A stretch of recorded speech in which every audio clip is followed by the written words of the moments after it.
Robert, calling from Massachusetts. Hello, Robert. Hey, Alyssa. Hey, Josie. How's it going? Going well. It's going. How are you? I'm all right. Actually, I'm very glad I tuned in today, because I actually have a bit of a knot in my stomach regarding the younger generation. Perfect. Don't we all? Tell us more. Let's just round out that conversation. Let's go. Yeah. So, I don't know if how many people are aware, but it is statistically shown that Generation Z men are becoming more and more religious, especially since the pandemic. And meanwhile, Gen Z women are becoming more liberal, atheistic, and unaffiliated with religion. Um, and so basically, I'm like, okay, so the Project 2025 brainwashing has successfully taken a chunk of the Gen Z male population and is bringing them more towards the right. Jesus, how fucked are we? I see what you're saying. Yeah, it's I'm actually looking at the numbers. I want to see how much it is. Give me a second. Alyssa, if you want to go ahead and start. Yeah. It's tough because it's like, as we've been talking about the whole conversation around like trying to figure out how we get men and women to sort of like be on similar pages so that people can be in relationship with each other, and male loneliness and like all of that stuff. A lot of it is there's not as much common ground that we're finding because of gender politics and the difference in ideologies and all this kind of stuff. And this is going to make it so much worse. And it's concerning, but I think it's and it's the same reason why like I was saying before, I worry about leaving men sort of like to their own devices with everything that's been going on, because they're going to, human beings regardless of gender, I think, are going to find the community that's going to lift them up and make them feel powerful and make them feel important in the easiest, least painful way. And I think these church communities are kind of doing that because they are patriarchal. They favor the men in family dynamics. They favor traditional family, like nuclear families. So I think that they're sort of like saying everything that this like disenfranchised group of men want to hear, versus maybe a community of people who are trying to push them towards like, hey, let's actually take the road less traveled. Let's do a little harder work, but it's worth it. Like, let's figure out how we can work through some of the emotional stuff that we're getting to, that's coming to a head around like what masculinity means and what your value is as a man in the world and in your household. And like, that's so much harder and so much more nuanced than being like, or I just go to a church where they tell me that I'm important because I'm a man and I offer value because I'm a man. And, that's what I think it is. But I don't know. I don't know what to do. So what's interesting about it is, as I had to dig into data, because when I hear data, I'm like, oh, let me see what the data says. So basically what I'm seeing here is obviously boomers. What's interesting about the gender parity with boomers and Gen Xers is that more women were religious than men were. And what we're seeing in the Generation Z is that it's actually starting to flip the other direction. But even when I'm looking here, it still says that, let's see, it says that only 8% of Gen Z women identify as white evangelicals compared to 13% of Gen Z men. And 6% of Gen Z women say they're Black Protestant compared to 8% of Gen Z men. it's still, and even if you go with the Public Religion Research Institute, 39% of Gen Z women identify as religiously unaffiliated compared to 31% of Gen Z men. So I think that even though there may be more Gen Z men comparatively to the generations of like millennials, I still think that the attendance rate of religion overall is still going down. And it's an interesting thing to like kind of like play that out. So if we're starting to get more parity of like, okay, there's like 1-to-1 women, so it's like maybe there's a few more men than there are women, or like let's say with that one statistic of 8% white evangelical compared to 13%, that's still pretty close to parity, in my opinion, even though it is 5%. 5% means a lot, but if you were to have 100 people, it would be, well, let's see, there would be 13 Generation Z men that are evangelicals and 8 that would be women that are evangelical, and it looks like they would just meet up and then they'll just be happy in their copacetic little worlds, and then there will be a few guys that are going to not have a few of those women if they're all in relationships at that point. So I it's hard for me to see the trend as scary, but it does align very deeply with politics, though. If you're going to church, you're more likely to vote Republican, and that's another problem. But I don't know, Robert, what are your thoughts about some of that stuff? Well, first of all, once again, you show me how absolutely amazing you are with data points and numbers, Josie. Like, absolutely amazing, as always. Thank you. I mean, you kept my head on my shoulders during election night, even though it all just turned out to be copium. I'm still glad that you were the professional, you were the optimist. Like, you gave the insight, and I'm like, once again, you did it for me again, like just now. Aww. Even though I'm sitting here losing my friggin' mind over like, okay, Gen Z men, like young kids are becoming more conservative. It's like we're fucked. Trump is like successfully like brainwashing everybody. We're all screwed. Like, just keep me off this planet. Yeah. But like, and again, so it's like, so this is where I think Alyssa is perfectly valid, where she says men should not be left by their own devices, because me as a male should not be left alone with my own thoughts. And but no, but again, getting back to the topic here, is I do think that I am hoping that this is kind of like, as you guys have mentioned earlier, that like, this is more of like an evolutionary kind of thing that is transpiring here, where it seems like even though there's a disparity between the genders, again, like it seems like that, young men are, becoming more conservative, while young women are becoming more liberal. It perhaps like, again, even if it is just, happy, dopey, like, like opium or whatever, it's like, I like to think that, hey, maybe young men are beginning to realize that there's more than one way to define their value. There's more than one way to define masculinity, or basically, what makes a man and what makes a woman. And it seems like that maybe this is just the death throw of what traditional masculinity and feminism, or femininity. I don't know the word. I know feminism as a movement.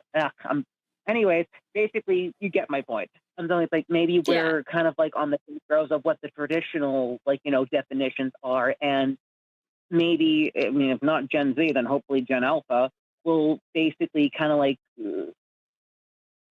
really kind of help. I don't want to say reinvent the wheel, but kind of like, take us on that new. How do I say without sounding wooey? It's like take us on like the new plane of awareness, or trying to I avoid hope saying so, plain. but the Gen Alpha to me, I feel like I should write a book about it, but I think Gen Alpha is going to be the generation AI, and I am super worried about that. I'm so worried Really? about that because think about it, like Gen Alpha people are going to be only remembering when AI exists, right? Like they're not Mm. like that's something like I think about a lot as well. Not to bring it down, but no, I do agree with you that when we look at trends and we look at how things are going, it is quite scary. I will say this though, and here is that hopium from that election night type situation. The Mhm. Gen Z generation still didn't vote, Mm. and like as far as like overall as a generation, like they did sway enough, but it wasn't enough like to really think about like it's I try. Okay, I'm going to sound real cynical. I mean, I'm very cynical this show today. I think um I created this energy and I apologize. no, it's fine. You don't have to you don't have to take blame for my cynicism. Okay, this happened with many years and years and years of study. So Let yes. it. So essentially, the way when I was studying in college back in forever ago and studying political science, I had this I called it it's a it's like a college student theory. I haven't done any data or research to find this, but I've always said there's something called a generational lag. And Mhm. this generational lag is the idea that every generation has a problem communicating with the generation that is after it. And boomers didn't know how to talk to Gen Xers don't know how to talk to millennials don't know how to really talk to Gen Zers that well. It's a little bit better, but not great. And then Gen Zers don't know how to really talk about to Gen Alpha right now either. So this generational lag creates a problem in political action. So if the generation like millennials, for example, who are going into their 40s, mid 40s in that period of time, and then late mid 30s,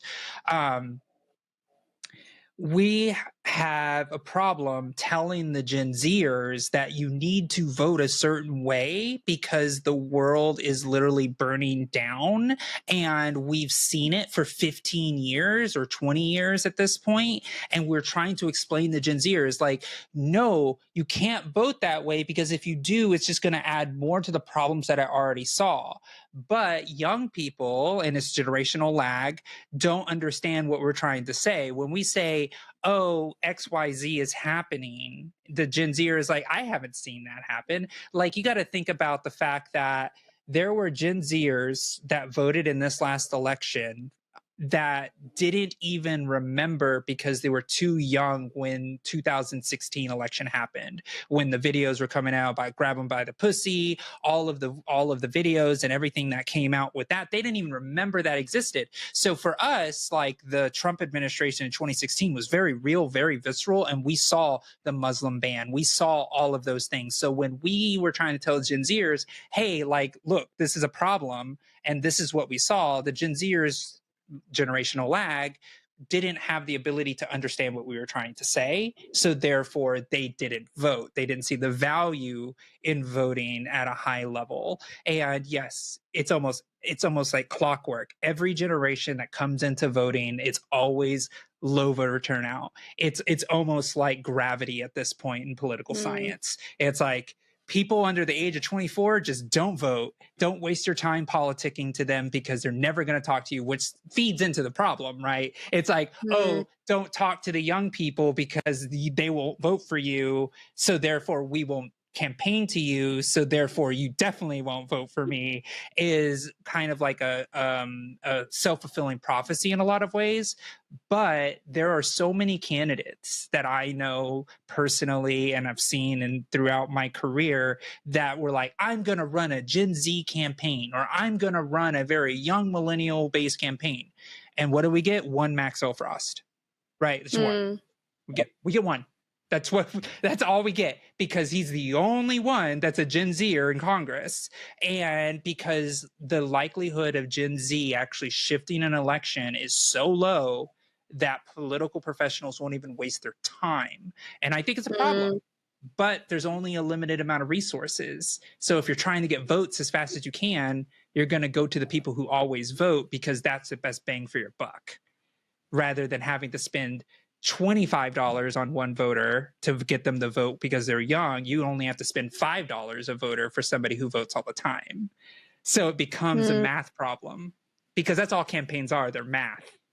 And so you have to make the decision as a campaign professional on who your target audience is going to be. So I know I really just went way off the bend here on the conversation initially about religiosity in younger men rising. Again, it's all about the math and the numbers, and seeing how those little changes in social construction and ideas and all of that type of stuff can affect who's the president at this time. Now, I do think that Generation Z is going to be laid with the burden of getting Trump elected. And I think it's going to be kind of unfair to them, because it's also the older generation is not speaking to the younger generation correctly. So we bear just as much as the burden as Gen Z, but I think people are going to hold Gen Z to a very harsh light, because they made this decision. And but they still voted overwhelmingly Democrat. So it's hard to say. Yeah, and let's be perfectly truthful here. The Democrats were not at all inspiring this time around. They still aren't. They still aren't. Yeah. They still aren't.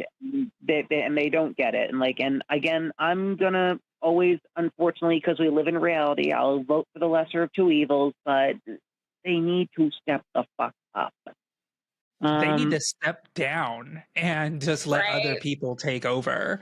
Like, you know, that's where we are. And, you know, the Democrats are doing a victory lap right now because Elon Musk happened to speak against Trump's bill. And like, oh my God, this is the greatest thing ever. I agree with Elon Musk. It's like, you are the problem. Like, you know, it's like now you're going to be like, oh, look at the infighting. Ha ha ha. It's like, do something about it. Just don't point and laugh. Like, it's really. I'm having to write a report at work right now about what we do about the Democrats, and it's driving me bonkers. I couldn't envy you less. That sounds like my nightmare, actually. It is. And I trust you so much with it. I would die. Maybe we should just let Gen Alpha make Ghost in the Shell real. I mean, do they have any choice? I think AI is going to control them to do whatever that we need, because there's no critical thinking left. I mean, now I'm getting into doomsday stuff, but honestly, I hope that Gen Alpha understands and looks at the other generations and being like, I don't want to be glued to the phone like all these other folks. I have a Gen Alpha niece, and she is 13, or she's about to be 13, and she does this thing where she I would be like, well, you know, I'm gonna send this to you, and she's like, well, I'm not really on my phone that much. I'm like, what? She's like, I try not to be on my phone that much. And I'm like, really? She's like, yeah, it's kind of annoying. I'd rather go be with my friends and do cheerleading practice and actually do all that type of stuff. So she gave me a lot of hope. I'm like, oh my God, you're definitely my niece, and I love you so much. And she is been very, very clear about the fact, and she was telling me, because she has a little sister who's 8, and so she is just, I talked to her, I'm like, you see how she's on YouTube all the time? And she's like, yeah, I know, it sucks. And I'm like, and then she told me, she was like, but I was on YouTube all the time, and I realized how much it sucked, and I stopped. And I'm like, interesting. So it's like, I don't know if that's going to happen to everybody, but it was something that I got a little bit happy about, and I was like, ooh, maybe. So we always need to have hope in the youngest generation. We always got to. If we don't hope, then we're screwed. Well, you say that well, Gen Z was stuck to the phone. Maybe Gen Alpha will become the phone with their cyborg body. Yeah, damn it. That's so true. That's so true. so they're going to deal with the phones, like, and go out with their friends because they want to jetpack themselves there with their fucking built-in, like, updated, like, spleens or whatever. They're Yeah. updated spleens. Yeah. Oh my goodness. They're flying And- around with their spleens. Yeah, well, I think Amy Poehler said something. It was pretty profound. It was really short. She said, "The boomers say, it's all about the money. Gen X says you need to get the money, and millennials say, What is where money? is the money?" And the Yeah. Xers say, "What is money?" And then I think the Yeah. alphas, my thought is, who needs money? That's my hope. Ooh. I hope that they're just like, who needs money? And they just figure out a way to like deal with the hellscape that all of the generational wealth has caused, and they just figure it out. But that's a huge burden to put on the Gen Alpha generation, but that's kind of the lot we left them as everything is deteriorating around us. So I don't know. We'll see. But this was a very interesting conversation. Yes. Yeah, thank you, Robert. Super interesting. Yes. So, yes, I will definitely let you guys get to your super chats while I prepare my brain for that or whatever experimentation is going to be done for in 20 years from now. Yeah, exactly. We gotta power up. We gotta power up those batteries, Robert. We gotta power those batteries with our bodies. Yeah. We're just linking arms, and we're just all powering one battery that lets the supercomputer rule the world. Awesome. I hope I'm standing next to somebody cool. All right. Talk to you. Oh my God. Thank you, Robert, for the wonderful conversation. A little alarm bells ringing for me in the cyborg realm. But this was super interesting, and I'm so glad you called. So I hope you call back again soon. I will soon. Don't worry. Awesome. Okay, well, Thank you. We'll talk to you then. Bye, Robert. Have a good night. Bye. Hey, this is your reminder to like this video and subscribe to my YouTube channel, because I will continue to post clips like this from the wonderful shows that I get to do on the line, but there will also be some other fun content that will be on this channel at some point. So it means a lot to me for you to be here and to watch this video on this channel, but please make sure that you are also watching the full show and our clips and all of the other wonderful shows that we have on the Line's YouTube channel. It will be linked in the description below. If you are in the mood to anger your weird uncle that you see only on holidays or random people in the mall, you can also check out my merch, which will be linked in my shop, which should be below or somewhere on my profile. If you love the work that we do at The Line, please go to patreon.com/calltheline and you can become one of our wonderful patrons. We love them so much, and we get to make bonus content together and have some other really fun perks. So thank you again for being here. I appreciate it more than you know, and I'll see you in the next one.